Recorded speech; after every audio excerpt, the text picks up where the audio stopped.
Good morning, and welcome to another episode of Morning Buzz with the Energy Guy.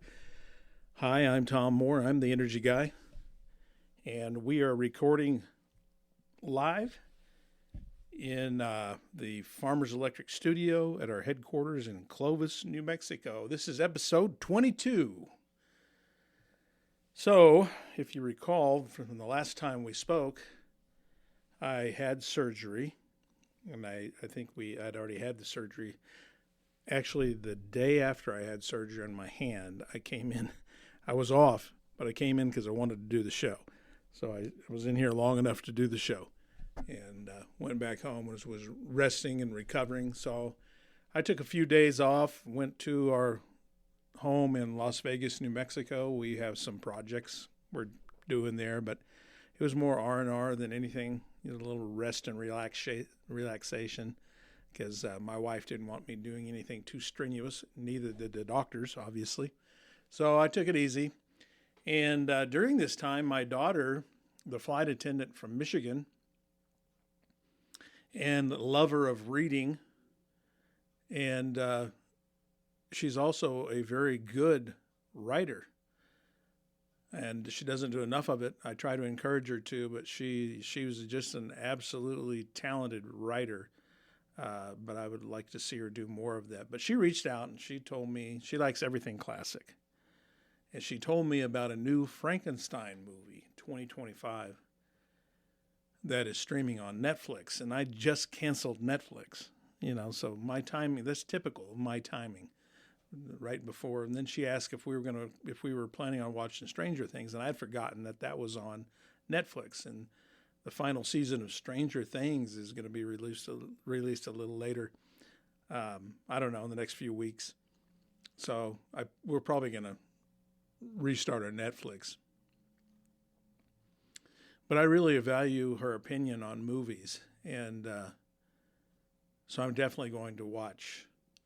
And so I looked up a little bit about the movie. Obviously, Frankenstein is been made over several times.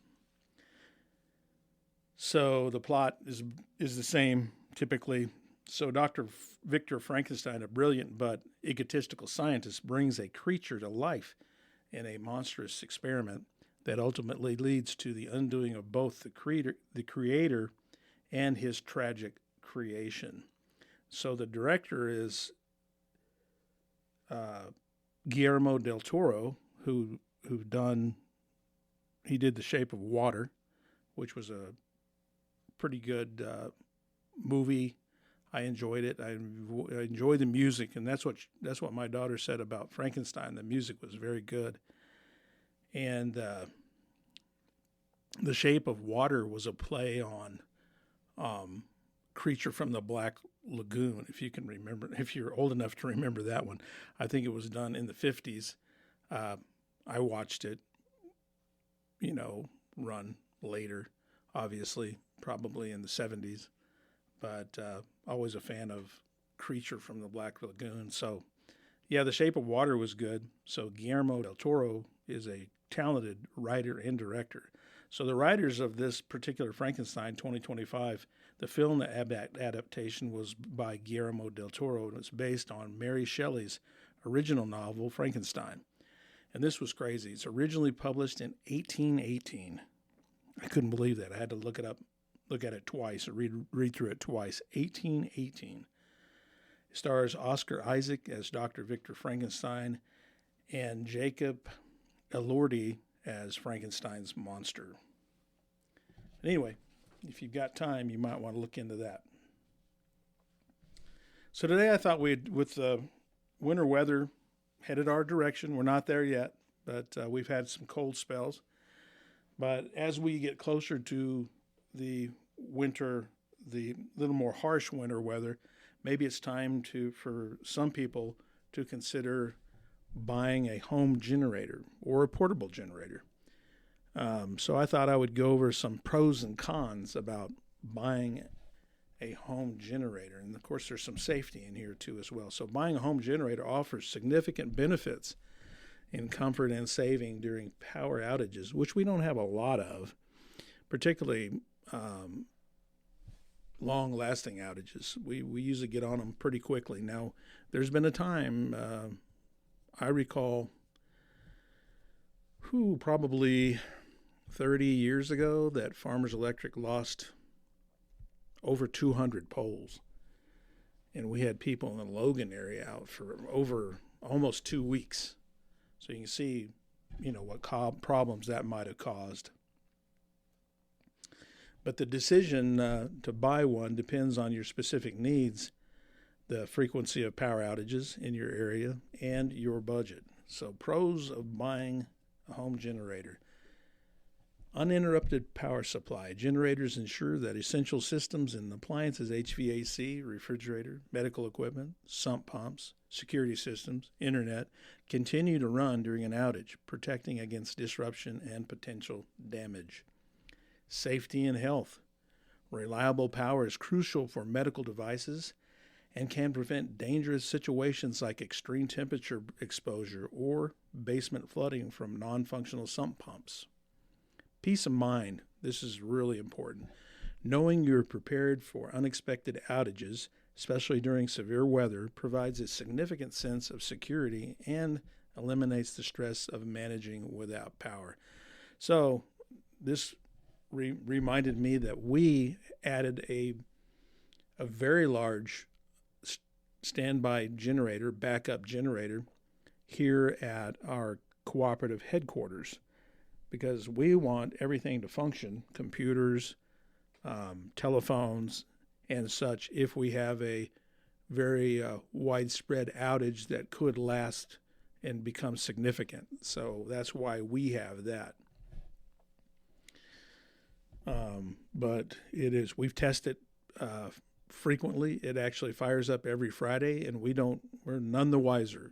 It just takes over and supplies all our needs for about 5 minutes, and then it shuts down. And then when it shuts down, we're none the wiser there either. We never even see a blink. So it's pretty cool, and it is diesel powered. And I'd like to tell you how large it is, but I don't know right off the top of my head. Going on financial protection, a generator can prevent major financial losses such as hundreds of dollars in spoiled food, burst pipes in the winter, or lost income if you work from home. I had a guy call me one time and said he was a day trader from home, and he lost power right before he was going to make a transaction. He potentially could make thousands of dollars on it, and he wanted to know how he could collect, from our insurance on that. And I was like, that one's going to be a tough one to prove. But I'll leave the rest of that story for another day. Increased property value. A permanently installed standby generator can increase your home's resale value and appeal to potential buyers, especially in blackout-prone areas. Of course, we keep our power on 99.5% of the time. Occasionally, yes, we have a lot of exposure. We've got 4,000 miles of overhead power line in our service area, just little bitty Farmers Electric. We have over 80,000 poles. So, yes, we do have exposure. Exposure to automobile accidents, farm accidents, what we call contact from farm tall implements. We have a lot of critters out there. Birds, they're a problem. And lightning strikes. So yes, we experience, just like all other utilities, particularly rural utilities, outages occasionally, or at the very least blinks. But on this increased property value, there's a lot to that. I mean, in looking at other parts of the country, like Michigan, like when Dahlia, my daughter, was shopping for a home, that was something that came up in some of the searches she was doing, was the fact that the home had a generator. And that, I would say, that's a plus, because they're not cheap. And that's one of the cons that's coming up here in a minute. Convenience. Standby generators activate automatically within seconds of an outage. That's what I was talking about earlier, where you're not even none the wiser when it turns on, requiring no manual intervention in the dark or bad weather. Now, compared to a portable generator, yes, they're A portable generator is typically run off regular gasoline. It's like Honda, for instance, makes a great little generator. Maybe it's 5,000 watts. Now, you can't run your whole home with 5,000 watts, but you can run your refrigerator, and then run your refrigerator for a while. Then you run something else for a while. You run a small AC if it's in the summer, or a space heater or two in the wintertime. And then you switch back to the refrigerator after a while. You can't not run them all at the same time. And again, for safety reasons, obviously, portable generators and standby generators have to be located outside when in operation. So that's some of the pros. Now here's some of the cons. High upfront cost generators, particularly whole home standby units. And I'm talking about Generac. That would be probably one of the most popular whole home standby generators. But anyway, those whole home standby units represent a significant investment, including the unit itself, a transfer switch, and professional installation fees, electrical work, fuel lines, concrete pad, etc. Portable generators that I spoke of earlier that run on gasoline are a cheaper alternative, but offer fewer features and less power. Again, you're not going to power your whole home with a portable generator. Ongoing expenses and maintenance. Generators require regular maintenance, annual servicing, oil and filter changes, and consume fuel during operation and self-test cycles, adding to the overall cost of ownership. A few more cons. Fuel management. You will need a reliable fuel source, natural gas, propane, or diesel.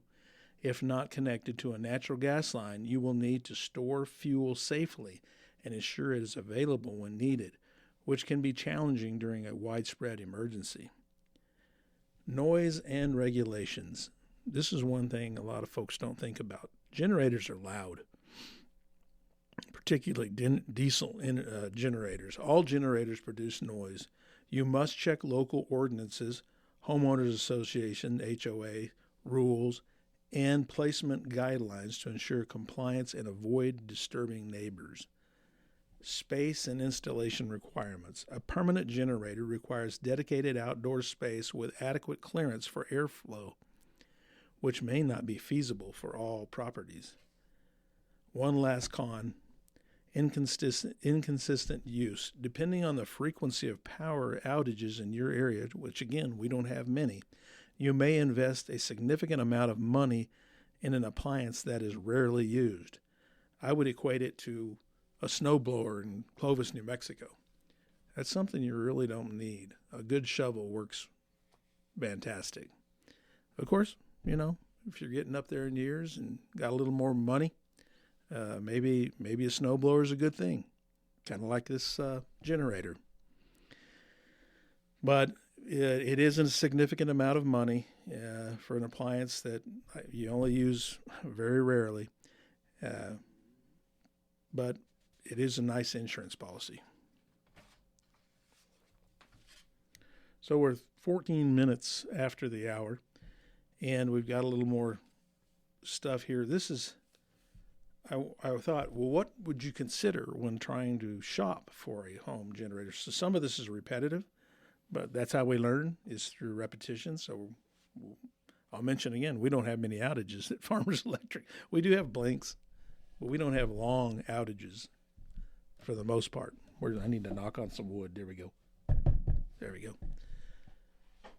So when buying a home generator, key considerations include the type, portable versus standby, required power output in watts or wattage, available fuel source, noise level, we talked about that, and installation safety requirements. Number one, generator type, portable generators. We're going to talk about portable generators and whole home standby generators. Portable generators, these are more affordable, easy to store, and can be used for activities like camping. They are suitable for powering only essential appliances, for instance, refrigerator, some lights, phone chargers, the space heaters, I mentioned that earlier, and require manual operation, including refueling and moving the unit outdoors before use. That is You never want to use a generator inside your home. Okay, you put the generator outside your home and you run an extension cord to whatever appliances you may be using or lighting. Home standby generators. These are permanently installed outside your home and wired directly into your electrical system. They automatically start within seconds of a power outage and can power a few essential circuits or your entire home's electrical load, including high wattage items like central air conditioning and electric stoves. They are more expensive but offer greater convenience and reliability for frequent or prolonged outages. Again, they're great for an insurance policy, for peace of mind and for those kind of things, but they are significant investment. And just want you to do all your homework before you decide to go with a whole home generator. And they sell them right here at Lowe's in Clovis. You can probably order them online and have them drop shipped. For those smaller towns that we serve, you can probably order them through your hardware store, local hardware store, your Do It Center. Number 2 on things to think about or consider when looking and shopping for a home generator is power requirements in wattage. Calculate your needs. Make a list of all the appliances and systems you want to run simultaneously during an outage. And that's how you size. Now, another thing to consider is startup wattage. So, running versus starting watts. Appliances with motors, refrigerators, sump pumps, AC units, they require a surge of powers, a starting wattage that is significantly higher than their continuous running wattage. So I've seen, I can't even recall what the wattage is, but it could be as many as 5 times more than your running load, and usually it's measured in amps. But your generator must be able to handle this peak load. So those are all things to consider. And the best way to consider these, and if you're a layperson that doesn't know a lot about electricity and you're just not confident enough to make these assumptions, consult an electrician. For whole home sizing, it is best to consult a licensed electrician to determine your exact electrical load and panel capacity and your needs. You may not need to power everything. Maybe you just want to power a couple of the larger appliances. So you can, if you go up incrementally by the size of the generator, the price is going to go up with it. So if you can nix some of those things that you don't necessarily need, maybe you want, but you don't necessarily need them, and you just want them for, peace of mind, to keep like your refrigerator going, maybe your heaters, your air conditioner, whatever the case may be, life-sustaining equipment. Go with something lesser, perhaps. Safety margin. Add about 20 or 25% safety margin to your total wattage calculation to prevent overloading and the generator and allow for future needs like growth. You add something larger electrical appliance, and then you have that extra 20 to 25% safety margin. And again, that could be determined or should be determined by a licensed electrician. Number 3, fuel source. Natural gas, the most convenient option for standby generators as it connects directly to your home's gas line, providing an unlimited runtime without manual refueling or storage requirements. Liquid propane, a cleaner burning option that stores well, often used for both portable and standby generators. I see them more in standby generators. Requires a large external storage tank. A lot of our folks in the service area have propane. So where natural gas isn't necessarily available, most of our members have propane tanks available. Gasoline, widely available and common choice for portable generators. However, gasoline has a shorter shelf life and requires safe storage in portable cans, which need frequent refilling during extended outages. And that's the inconvenience of a portable generator, is you might have to go out there with a flashlight and Obviously, you need to turn it off before you start refilling the tank, and it's cold typically if it's a wintertime outage. The wind may be blowing, so yeah, it's a little less convenient for sure, and you want to be super careful when doing this. Diesel, more energy efficient per gallon than other fossil fuels, but diesel generators are typically larger and louder. And that's what I see with like the Generacs. A lot of those are diesel powered or natural gas powered. Something to consider, noise levels. Generators can be noisy, especially larger portable or diesel fuel models. We mentioned that earlier. Check the decibel rating and be aware of local noise ordinances and homeowners association bylaws regarding generator use and placement. Inverter generators tend to be the quietest. Installation and safety. Professional installation. Standby generators and transfer switches must be installed by a qualified licensed electrician to ensure safety and compliance with local codes. Are you getting that repetition? I'm talking about talking to a licensed electrician before you do anything. Please do that. They'll help you with sizing, and then they'll help you find one perhaps at the best price, and then they will install it for you. Placement. Generators must be operated outdoors in a well-ventilated area, at least 15 to 20 feet away from windows and air intake vents to prevent deadly carbon monoxide poisoning. Of course, when they're running, they're producing carbon monoxide, so you don't want to be anywhere near some kind of fresh air intake vent that'll take that carbon monoxide right into your house or windows that might be open. Transfer switch. A transfer switch is essential for connecting a generator to your home's electrical panel, safely disconnecting you from the utility grid to prevent backfeeding electricity, which is a serious hazard for utility workers, or can be. So there's a power outage. Your generator turns on, and there's not a safety switch, the disconnection from the grid. And it can push that electricity back to the grid, right? Then it goes through your transformer, so it steps it up to deadly voltage that our guys are working on a line that they believe is de-energized. So that's the fear, and that's where a licensed professional electrician can step in and say, we need to install this properly with a transfer switch. And of course, that's typically those that are tied to your electrical panel. Maintenance. All generators require regular maintenance. Oil changes, diagnostic tests to ensure they are ready to run when needed.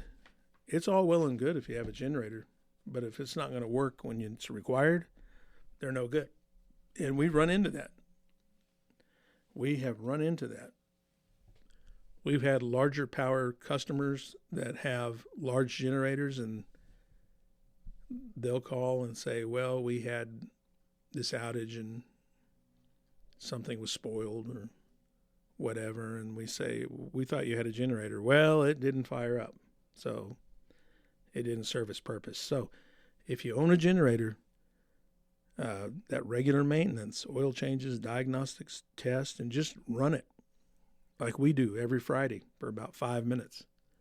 We run our standby generator here at our headquarters. So that's about it on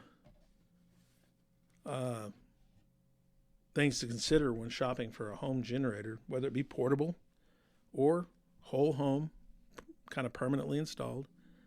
The portables aren't going to add any value to your home because they're portable, and you'll probably take them with you when you leave.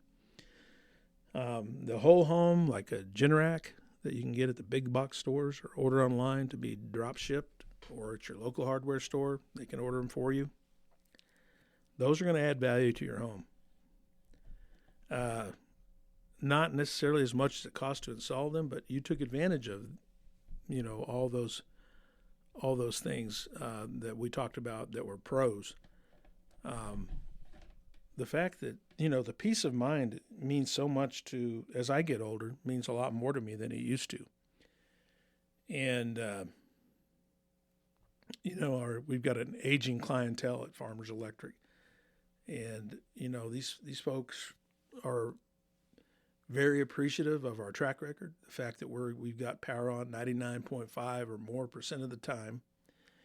Very few long outages, a few blinks here and there. Of course, those tend to be caused by birds or other critters or contact, you name it. We've got a lot of exposure out there. Exposure to lightning. We've got 4,000 miles of overhead power line, 80,000 poles. Exposure to vehicles, tall farm implements, wildlife, you name it. But it is 26 after the hour, and we wanted to leave a little bit of time for this day in history. We've got some pretty interesting stuff here. So, born on this day, November 15th, 1887, was artist Georgia O'Keeffe. And for those that follow art and American artists particularly, understand that Georgia O'Keeffe spent her last few years, actually last several years, in New Mexico. She fell in love with New Mexico.